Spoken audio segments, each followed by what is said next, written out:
तो नीट के किस्से शायद अब रुकने का नाम न ले। नीट कोई आम परीक्षा नहीं है, बल्कि गलतियां काफी बड़ी हो रही है। यहाँ पे लाखों मासूम एस्पिरेंट्स की जैसे मानो किस्मत टिकी हुई है। नीट यूजी 2026 के इस पूरे रीटेस्ट में एस्पिरेंट्स के लिए इंसाफ से लेकर आने वाले जितने भी यहाँ पे सवाल है वो काफ़ी बड़े हैं और काफ़ी गौर करने वाले भी हैं, जो आज के इस वीडियो में आप भी सुनेंगे। एनटीए की सबसे बड़ा ब्लंडर देश के कई डॉक्टर्स की किस्मत पे जैसे कि एक सबसे बड़े क्वेश्चन को आजमा रहा है। यहाँ पे मजबूर हो गए हैं सभी एस्पिरेंट, जहाँ पे उनका गुस्सा और दर्द दोनों ही जंतर मंतर की दीवारों तक जरूर एक बार सीमित हो चुका है। अब कानपुर के आर्य सिंह की भी कुछ दास्तां बड़ी अलग है, जिसके सुन के किस्से आप भी जरूर दंग रह जाएंगे और आपकी सोच भी बदलेगी। एक बच्चों की दिन रात एक मेहनत जो करके 12 या करीब 24 घंटे तक वो पढ़ रहे हैं, और एनटीए की ऑफिशियल आंसर की ने अपनी ओएमआर शीट मैच करने के जब पूरे अनुस्के आजमाए तो उसमें 600 मार्क्स पूरी तरीके से गलत साबित हुए। उनका पूरा परिवार उम्मीद लगा के बैठा था कि हमारा बच्चा डॉक्टर बनेगा, लेकिन जब परिणाम आया तो खुशखबरी जरूर लेके आया, लेकिन 3 बार जो बदलाव हुए रातों रात, उसमें घटे हुए मार्क्स से पूरी मेहनत पे पानी फिर गया। उनके पूरे परिवारों की मांगें काफी बड़ी बड़ी थी, उम्मीदें भी थी, लेकिन डॉक्टर्स बनने का शायद सफर इनका रह गया।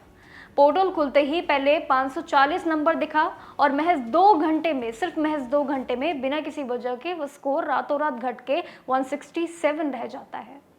609 से डायरेक्ट करीब 167, ये बहुत बड़ी बात है, आम बात नहीं है। ये बहुत बड़ा एक स्कैम है जो एस्पिरेंट्स के लिए आज एक बड़ी चुनौती बन चुका है। भरोसा जैसे मानो मेडिकल एस्पिरेंट्स का सबसे उठ चुका है।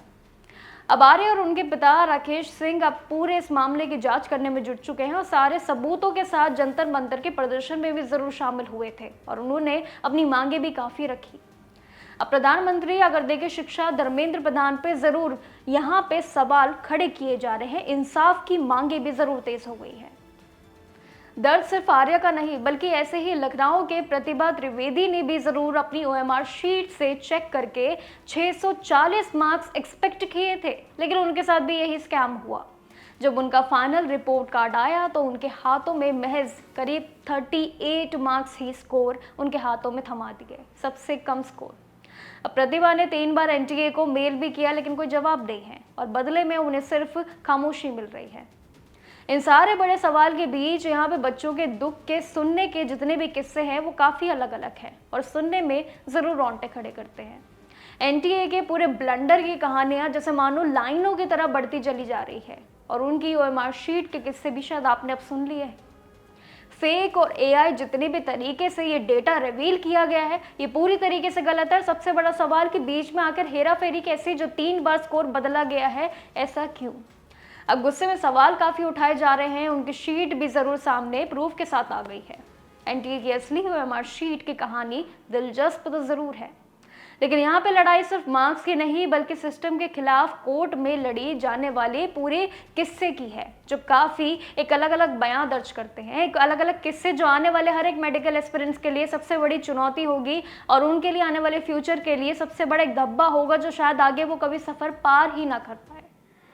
तो इस पूरे मामले में कहीं ना कहीं देखें तो बहुत सारी बातें हैं जो आपके साथ शायद काफ़ी चर्चाओं में लंबे समय तक करनी पड़े, लेकिन एक चीज़ बिल्कुल तय है कि एनटीए को शायद कहीं ना कहीं अब थोड़ा सा झुकना ही पड़ेगा, क्योंकि एनटीए के जितने भी ब्लंडर्स है वो एस्पिरेंट्स के जितने भी प्रूफ्स है जो लाइनों में जैसे मानो लग गए हैं, वो सब कुछ एनटीए के खिलाफ बिल्कुल सही दिख रहे हैं और कहीं ना कहीं एनटीए अभी भी चुप है। मेल के जरिए एनटीए बोलते हैं कि सभी एस्पिरेंट्स को कि हमारे साथ जुड़े रहिए, अपनी शिकायतें हमारे साथ दर्ज कीजिए और हम आपके साथ खड़े हैं आपके सॉल्यूशंस के लिए। लेकिन वो सॉल्यूशन जो सबसे बड़े समय पे सबसे बड़ी मांग है कि आखिर हमारे मार्क्स की हेरा फेरी क्यों की गई है, वो भी रातों रात। सुबह तक तो हम खुश थे, लेकिन रातों रात हमारी जैसे नींदें उड़ गई है और अब वही एनटीए शायद कहीं ना कहीं चुप है। ना तो ईमेल के जवाब है और ना ही किसी भी चीज़ पे जो पुकार है उसका कोई जवाब है। सिर्फ एक ही जवाब है कि हमारा तरीका बिल्कुल सही है, अभी इस पे और जांच हो रही है।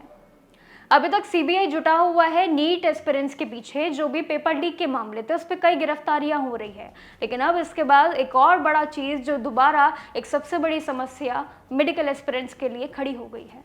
तो आपका क्या कहना है इस पूरी स्टोरी के बारे में? कमेंट सेक्शन में अपनी राय जरूर दीजिएगा, क्योंकि ये बढ़ता हुआ मामला शायद अब ना रुके। और अब देखते हैं कि ये पूरा एंगल किस तरीके से लेता है पूरी बात का, और क्या ये रिजल्ट को रद्द किया जाएगा। सबसे बड़ा सवाल, जो सबसे बड़ी पुकार है कि रिजल्ट को दोबारा पेश किया जाए।